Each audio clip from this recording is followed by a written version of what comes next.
What's going on, Tar Heel Nation? It is your favorite North Carolinian, Russ, the Tar Heel. I appreciate you guys hanging out for a second, man. I'm sorry for the stinking wait, man.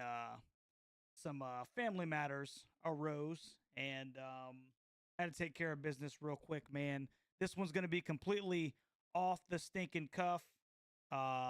Like True Seminole said, hit that like button for me. We got Preston in the house, Jimmy in the house, man. So do me a favor, man. If you haven't already, if you're a Tar Heel, if you're an ACC football fan, basketball fan, man, like, share, subscribe to the Dagum channel, and we'll have a good time tonight, man. We'll have a good time tonight. I know it's a little bit late on a Friday night. Just got finished working my butt off, man. End of the work week for me. Thank the Lord. And I was actually in Mississippi for a couple of days for a wedding. So that's why I haven't had any content out here, man. And but I appreciate you guys hanging out with your boy on a Friday night, man. So the reason that I wanted to talk about this real quick, just to let you guys know, is basically, we Carolina's had a lot of guys pop here lately. And do me a favor, man. Let me know if the sound is okay. Let me know if the sound is okay, because for some reason I'm getting a strange little echo in my headset, man. But let me know if you guys can hear me and everything. Carolina's had a couple of guys pop here as of late, and I was on a text thread, and basically it was very interesting because there was an individual who had made the comment. We're getting like these 3-star guys, and somebody made the comment like, man, dude, I really wish that you know we were getting more like 4-star, 5-star dudes, man. And good. I appreciate you, Press. Appreciate you, Seminole. And you know, I think that there's been a little bit of angst amongst the fan base with a guy like Bill Belichick coming in, and a little bit low on your end, Jimmy. And maybe we thought that there were going to be some bigger name guys, if you will, off the jump just because of the name. And you know what? I fell into that kind of trap as well. But the reason for the video is because, even though, and I will jump over here real quick to 247 Sports, man, and we'll look at this here shortly.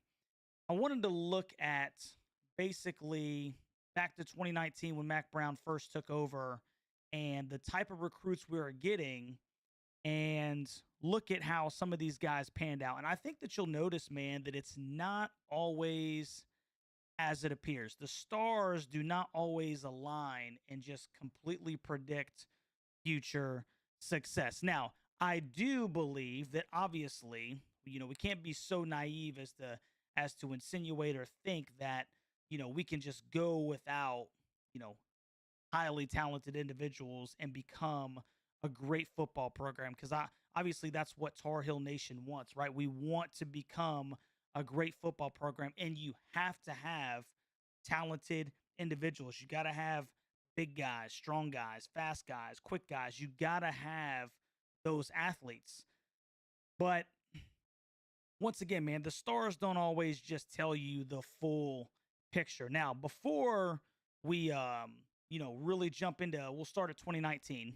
And like I said, this is just off the cuff, man. You guys can comment, man. We'll do a call-in show here one day, dude. I just don't have time to do it tonight.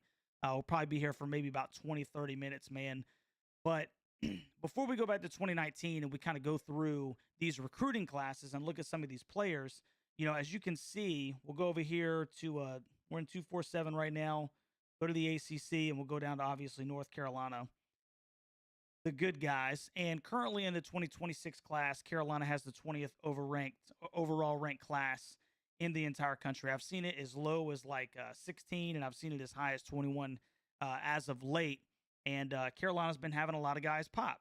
They've been having a ton of guys pop. And as you can see, with Travis Burgess getting that 4th star after his Elite 11, the great showing that he had during the Elite 11, now Carolina has 3 4-star guys, according to 247 Sports, right? And the rest of them are 3-star dudes. Now, we may come back and visit this a little bit later, but like I said, I want to go back to 2019 and I want to look at some of these recruiting classes. Now, you guys remember, man, when Mac Brown took over. I know I was absolutely ecstatic, man. And, he started to recruit very well. If we go back here to 2019, obviously, the game changer right here is the fact that he was able to flip Sam Howell over from Florida State, right? That was a program changer, if you will, right? He was the 104th ranked player in the entire class, the number one player in the state. And it was kind of like a statement that we are keeping the best in Carolina, right? The best in Carolina play for Carolina. Now, obviously, Sam Howell has been in the National Football League. He had a really good career at North Carolina. Probably one of the, not probably, he's one of the top 5 quarterbacks to ever play at UNC.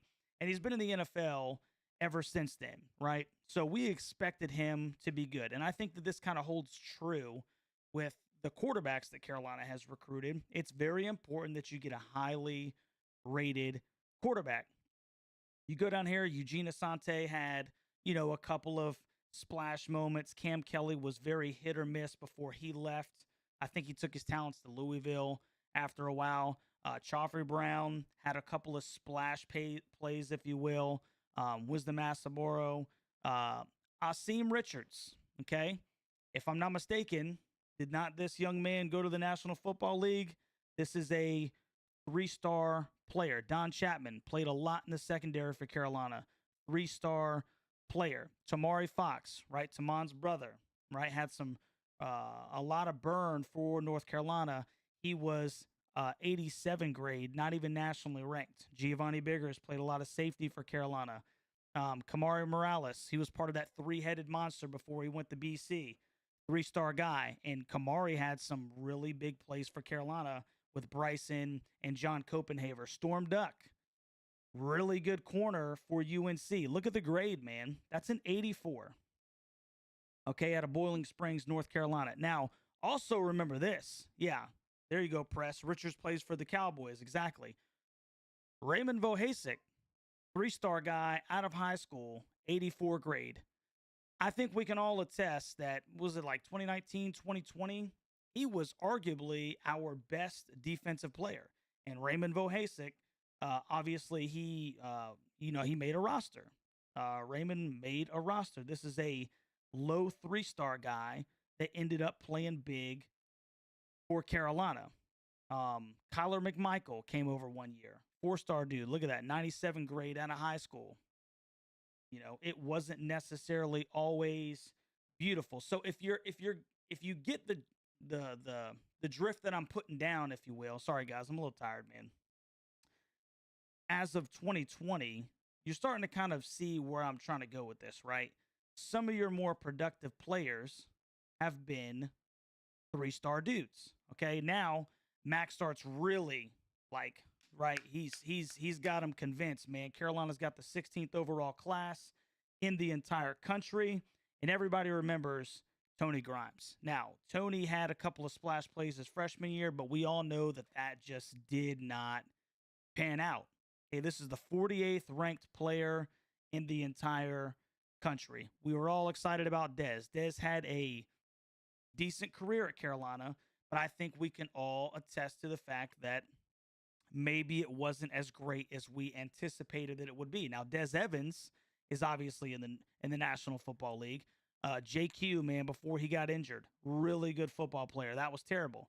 Josh Downs, 4-star guy, stinking stud for the Indianapolis Colts, right? He's still hooping in the National Football League. So we do see that we have some highly ranked guys, and they were pretty daggum good. They're still pretty good. A couple of these guys are in the National Football League. Miles Murphy, KBJ. Look at this. Cedric Gray was a 4-star dude, recruited as a wide receiver. Now he's a linebacker for the Tennessee Titans. So this is just even out of position right here. Tyler Kraft, rest in peace, my friend. A high 3-star guy. John Copenhaver, high 3-star guy. I think there's one more in this class that I wanted to kind of go right here, dude. And if this one, I don't even know if, I can't highlight that one. The Butcher himself, okay? Class of 2020, 6'1", 243. Look at that grade, 83. Now, everybody knows how great Kamen was for North Carolina for years. I mean, this guy was a menace on the defensive side of the football, dude. And look at that. He's a low 3-star guy. My point is that the stars don't always predict the future. Kamen is a perfect example of that, man, right? And that's just where, recruiting and understanding what you're seeing as opposed to just the dimensions, because obviously 6'1" is not your prototypical defensive end, but you have to be able to scout talent, right? This dude is a stinking football player. Now, once again, how important is it that we have a guy that's a stud playing quarterback, Drake May, okay? Nationally ranked 24th player, #1 player in the state. He's a stud, drafted 3rd overall to the New England Patriots. So we get it. Understand that. Keyshawn Silver, Javari Ritzy, Edmonds.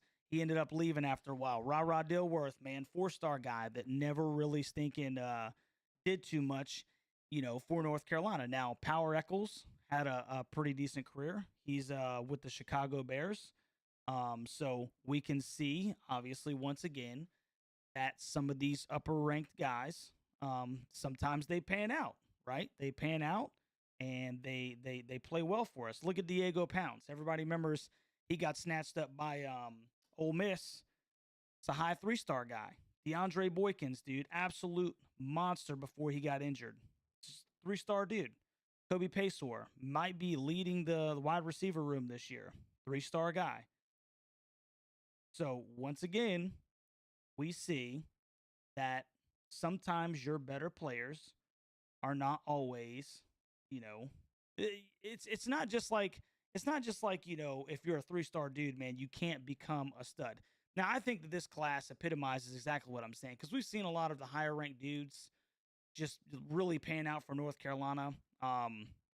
This was Carolina's best class in the Mac Brown era, 11th ranked overall class, and these two first guys really epitomize exactly what I'm saying, okay? Travis Shaw and Zach Rice, 5-star dudes, the 12th and 20th ranked players in the class, according to 247 Sports. And I think that we can all attest to the fact that in no way, shape, or form did either one of these young men pan out to what we thought that they were going to pan out and do. Travis Shaw is now at Texas, just never really blossomed into that interior stopper that we anticipated he would become. I was extremely excited to keep him in North Carolina at 6'5", 310 pounds, dude.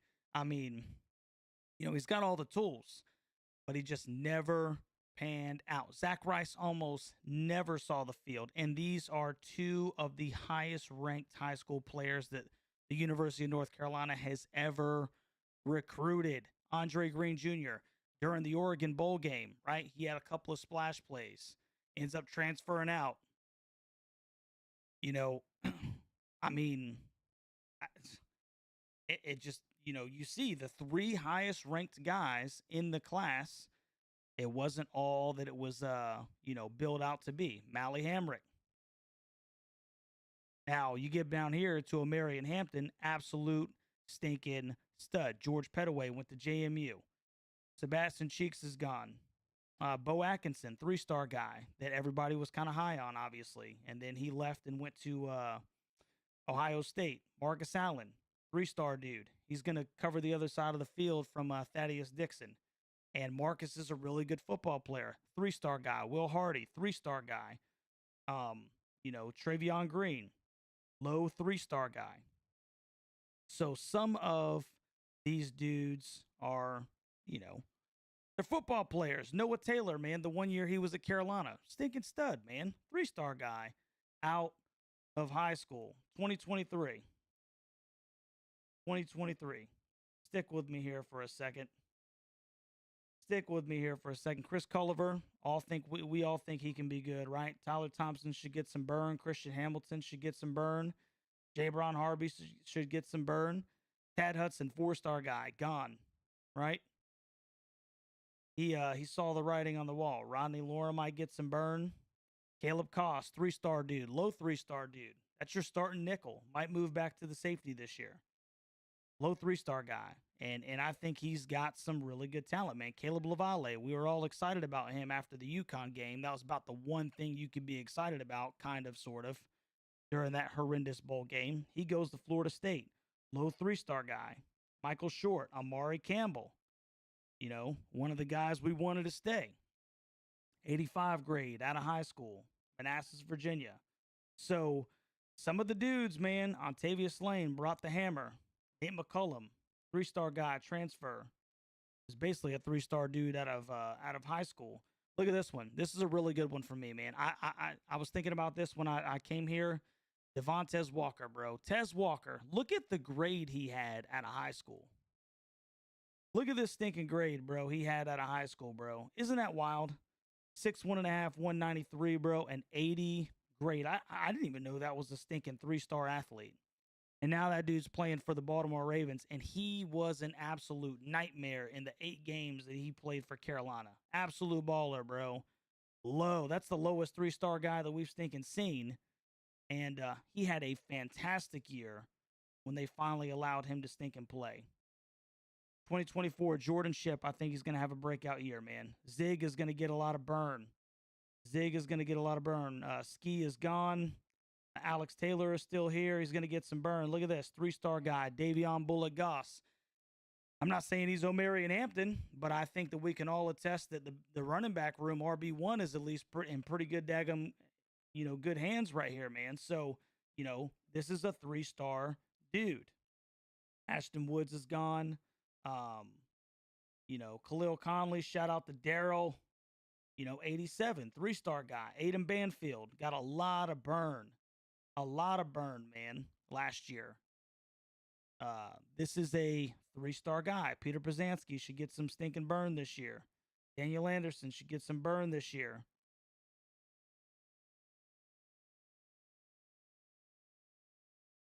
Just trying to go back through here, man, and just make sure I'm not forgetting anybody. Austin Blasky, man. 3-star dude. 88, basically an 88 grade out of high school. So the reason that I'm bringing this up is because I'm just trying to paint the picture of it's one thing to get really talented guys. What was that? The 2022 class. Really talented guys. The 5-star dudes right here, man, that just, they look great on paper. They look great coming off the bus, but you just can't coach them up and you get zero success out of it. I mean, would you rather have this off the jump, and then it just not come to fruition late in the season or as the season goes?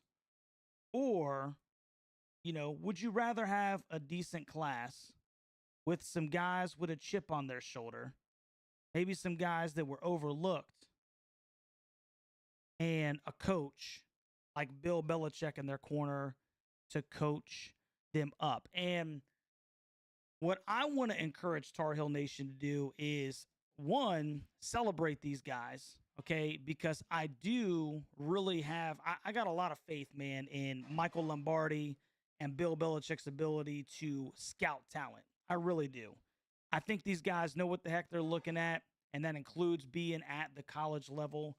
And I really am taking a wait-and-see approach. This thing has been completely different than I anticipated it would be, okay? I'll be the first one to tell you that I thought that we would just be getting hammered with all these top-end recruits. And maybe that will happen. Maybe that will happen eventually, or maybe it won't. And maybe it won't because they don't fit what this coaching staff is looking for, man. I mean, I think that Tar Heel Nation should really take a wait-and-see approach on this, man, before getting, maybe a little bit of angst, if you will, about, we're missing on some guys. Or I don't really know how much we're missing and how much maybe Carolina hasn't been the ones that have kind of, backed off because it's not a fit, man. I think that they're looking for a certain type. I think they're looking for a certain type, coachable guys that, have high motors and they're changing the culture. And I think you do that, to a certain extent with some of these, 3-star guys that maybe, oh yeah, that's cool and everything, man. But where are the 5-star dudes? I think that we should take a wait and see approach. Seminole said, look at the 2026 class, man. Trayshawn Ruffin.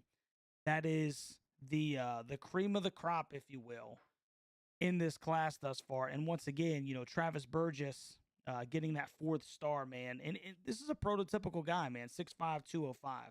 And once again, you quarterback is different, right? Quarterback is just different, man. You've got to have some of this high-end talent in the quarterback room. So it's great to see this young man get the recognition that he deserves. And I think that we should be pretty excited about Travis Burgess. And his stock is probably going to continue to rise, man. Xavion is probably going to be a stinking stud, man.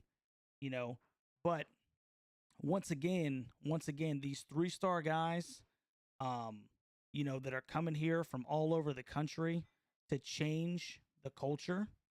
Um, I think that this is really good, and I think that Tar Heel Nation should really take that wait and see approach, man. And here's what I really do anticipate, if nothing else.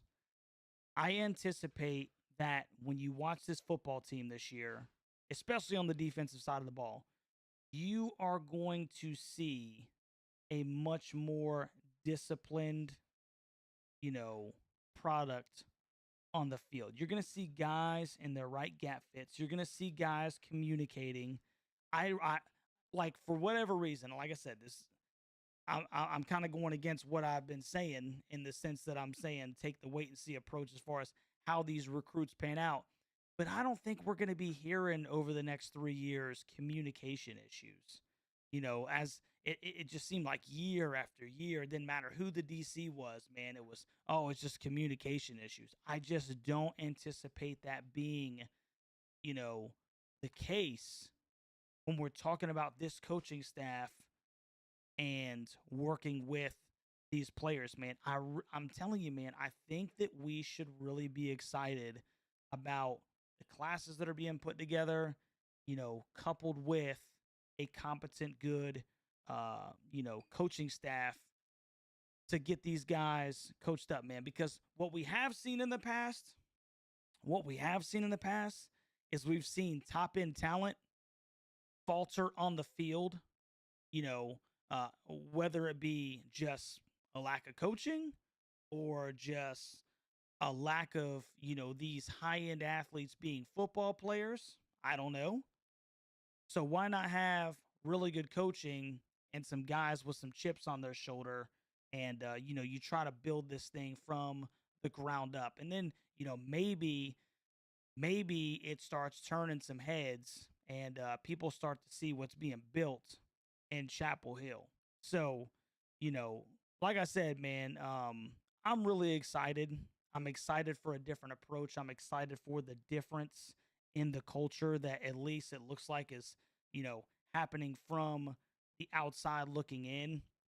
We obviously haven't gotten a ton of peeks into it for, all intents and purposes, because, this staff is going to be very, they're going to keep everything a little bottled up.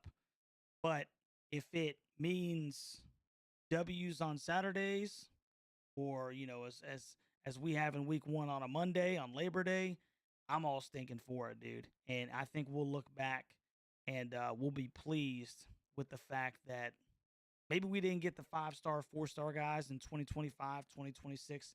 Maybe they end up coming, maybe they don't. But, but, but we have these guys in the right position, and they look competent on the field, and we're not having all these stinking breakdowns in communication and things of that nature, because we have a competent coaching staff. We have players that are studying. They want to be out there. They want to work hard. They want to prove themselves to the nation, man. So, you guys let me know what you think, man, about the recruiting classes that have come in. I know that there have been those who have been a little underwhelmed, if you will. And I kind of started off that way myself. But the more that I kind of think about the possibilities of what could be transpiring here, the more I get excited and the more that I think that in year one, this is appropriate. You know, it's good. Um, and it's just going to go up from here. So that's my 2 cents, man. Like I said, I'm not going to keep you guys up all stinking night on a Friday. You let me know down in the comment section what you think about, the difference in maybe philosophy. You know, if you could do it again, would you take a coach like Mac Brown with top 15 talent? Or would you kind of take your chances with a Bill Belichick with top 20, top 25 talent that maybe leads into top 15, top 10 talent? I don't know, man. I'm pretty ecstatic right now for the direction of the program. And obviously it starts with the staff and the guys that he's recruiting. So, like I said, comment down in the comment section what you think about this one, man. I'm not going to keep you guys too long on a Friday night. I'm about to get out here and hang out with the family myself. Probably going to do a game tomorrow. I'm thinking Miami, Carolina 2004. So if you guys are interested in that, we'll probably hang out tomorrow night, man. Watch a little bit of college football because I'm still getting the stinking itch. But anyway, I love you guys, man. I appreciate all that you stinking do. Let your guys know that the Tar Heel Huddle is here, man. And once again, bro, the season could not start soon enough. I'm so stinking ready for football season. And I'm really excited about sharing this one with you guys. So I love you guys. It's a great day to be a Tar Heel, man. And